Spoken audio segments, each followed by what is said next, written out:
ஓம் ஸ்ரீ குருப்பியோ நம. ஸ்ரீ மகாபிரிவாஜனம் மகாபிரிவாஜனம் மகாபிரிவாஜனம். இன்றைக்கி தெய்வத்தின் குரல் பாகம் 5 சங்கர சரிதம் என்ற தலைப்பில் பிரிவா சொல்கிறத மேலே வாசிக்கிறேன். இது பக்கம் 1005 ஆரம்பிக்கிறது. பிராயச்சித்தத்துக்காக புஸ்தகம் பார்த்தார்.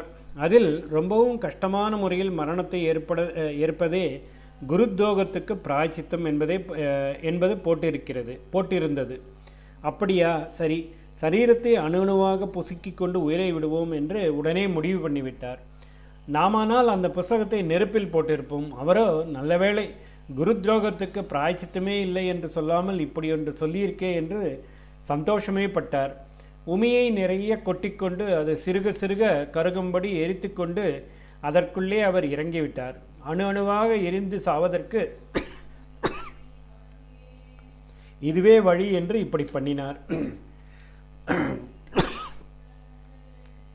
துஷாக்னி பிரவேசம் செய்தார் என்று சொல்லியிருக்கிறது. துஷம் என்றால் உமி. உமிக்காந்தல் அக்னியில் அவர் இறங்கிவிட்டார் என்று ஆச்சாரியால் கேள்விப்பட்டதால் தான் எந்த நிமிஷம் என்ன ஆகுமோ நாம் சுருக்க விரைவில் போய் அவரை வேதாந்தம் சொல்லும் ஞான மார்க்கத்தை ஏற்கும்படி செய்ய வேண்டும் என்று பதறிக்கொண்டே வந்து சேர்ந்தார். பிராயச்சித்தம் முடிந்தபின் ஆசாமியை பார்ப்பதற்கில்லையே என்பதால் 4 நாளில் ஓடோடி வந்து சேர்ந்தார். அக்னியில் வெந்து கொண்டிருந்த குமரில பட்டருக்கு ஆச்சாரியாளின் தரிசனமே குளிர்ச்சியாக இருந்தது. அதுவும் போதாதென்று ஆச்சாரியால் உபதேசமாக அவர் மேலே ஞானாமிரதத்தையும் வர்ஷித்தார். உபதேச சாரம் என்னவென்றால், வேதத்தில் சொன்னபடியே கர்மானுஷ்டானம் அவசியம் செய்யத்தான் வேண்டும். ஆனால் அது சித்த பரிசுத்தி ஏற்பட்டு ஞான விசாரத்துக்கு பக்குவமாவதற்கு தானே தவிர குமரில பட்டர் முதலான மீமாம்சகர்கள் சொல்கிறபடி அதுவே முடிவான சாதனம் என்று அல்ல. கர்மானுஷ்டானத்தால் அடையும் ஸ்வர்க்கம் முதலான இன்பப் பலன் எதுவும் சாஸ்வதமில்லை. ஆத்மாவை அறிந்து ஆத்மாவாகவே பிரம்மமாகவே நிற்பதுதான் சாஸ்வதமான மோட்சம். அதுதான் சத்தியமான ஸ்திதி. ஜீவனை இன்னென்ன செய்யென்ற காரியத்தில் ஏவும் கர்மகாண்டமே வேதத்தின் பரமதாத்பரியம். வெறுமே ஒரு காரியமும் இல்லாத சும்மா இருக்கும் ஆத்மாவை பற்றி சொல்லியிருக்கும் ஞானகாண்டத்தில் நாம் ஏற்றுக்கொள்வதற்கு எதுவும் இல்லை. ஏன் பின்னே இப்படி ஒரு காண்டம் இருக்க வேண்டுமென்றால், கர்த்தாவை அவனேதான் சுவாமி என்று தூக்கி வைத்து சுதித்ததால் தான் அவனுக்கு உற்சாகம் ஏற்படும் என்றுதான் இருக்கிறது. சுதித்தால்தான் அவனுக்கு உற்சாகம் ஏற்படும் என்றுதான் இருக்கிறது. இதற்கு அர்த்தவாதம் என்று பெயர். ஆனால் இதுவே பரம தாத்பரியம் ஆகாது என்று மீமாம்ச மதம் சொல்லும். இதற்கு ஆச்சாரியர் என்ன சொன்னார் என்றால், காரியத்தை சொல்வதாலேயே சொல்கிற போதே வேதத்தை அங்கீகரிக்கிறோம் என்று மீமாம்சகர்கள் சொன்னாலும் உண்மையில் அந்த காரியத்தால் ஏற்படும் பிரயோஜனமான ஆனந்த பிராப்திக்காகத்தான் அங்கீகரிக்கிறார்களே தவிர காரியத்துக்காகவே அல்ல. என்ன செய் என்று காரியங்களில் ஏவும் விதிகள் கர்மகாண்டத்தில் இருப்பது போலவே இன்னென்ன செய்யாதே என்ற காரியத்திலிருந்து விலகுவதாக உள்ள நிஷேதங்களும் இருக்கின்றன. காரியமில்லாததை சொல்லும் இவற்றையும் மீமாம்சகர்கள் ஏற்றுக்கொள்ளத்தான் செய்கிறார்கள்.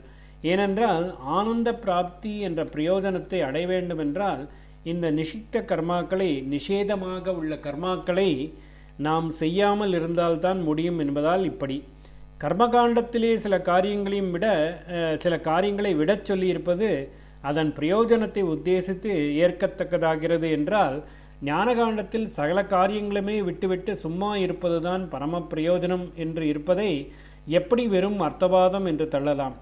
கர்மாவின் பிரயோஜனம் என்ன, ஞானத்தின் பிரயோஜனம் என்ன என்று சீர்தூக்கி பார்த்துதானே முடிவு செய்ய வேண்டும். கர்மாவினால் அடையும் ஆனந்த பிராப்தி சாஸ்வதமே அல்ல. ஞானத்தினால் அடையும் ஆனந்த பிராப்தியோ ஆத்மானந்தம் பிரம்மானந்தம் என்பதோ சாஸ்வதமாக இருப்பது. அப்பொழுது அதைத்தானே எடுத்துக்கொள்ள வேண்டும். ஆகையால் கர்மாக்களையும் பண்ண வேண்டியவரை பண்ணத்தான் வேண்டுமென்றாலும் அவை தரும் சிறிய ஆனந்தங்களுக்காக இல்லாமல் இந்த ஆனந்த பலனை தியாகம் பண்ணிவிட வேண்டும். அப்படி பண்ணினாலேயே பேரானந்தமான ஆத்ம லட்சியத்தில் சேர்க்கிற ஞான மார்க்கத்தில் பிரவேசிப்பதற்கான சித்தசுத்தி ஏற்படும். மீமாம்சையில் கர்மா என்பது அதுவே பலனை தருகிறது என்று சொல்லி சுவாமி வேண்டாம் என்று தள்ளுவதும் அடியோடு சரியில்லை. பெரிய பிரபஞ்ச நிர்வாகத்தை பார்த்தாலும் ஒரு புழுவிலிருந்து ஆரம்பித்து சகல ஜீவர்களுக்கும் இருக்கும் குணாதிசயங்களை பார்த்தாலும் அந்த ஜடப்பிரபஞ்சத்தை இந்த ஜீவலோகத்தோடு கோடி தினசில் முடிச்சு போட்டு ஜீவ யாத்திரை நடப்பதை பார்த்தாலும் இதையெல்லாம் நடத்தி வைக்கிற ஒரு பேரறிவு இருந்தே தீர வேண்டும். அதுதான் இன்ன காரியத்துக்கு இன்ன பலன் என்று திட்டம் பண்ணி நடத்துகிறது என்று ஒப்புக்கொள்ள வேண்டியே ஏற்படும். அந்த பேரறிவைத்தான் சுவாமி என்பது. சுத்திக்காகவே காரியமே தவிர இந்த காரியத்தினாலேயே கிடைக்கும் பலனுக்காக இல்லை என்னும்போது, அப்பா இந்த பலனை உன் பாதத்தில் அர்ப்பணம் பண்ணிவிட்டேன், எனக்கு சித்தசுத்தியை தா என்று அவனிடம்தான் பலத்தியாகம் பண்ண வேண்டும். ஓம் ஸ்ரீ குருப்யோ நமஹ. ஸ்ரீ மகாபரிவாஜனம் மகாபரிவாஜனம் மகாபரிவாஜனம்.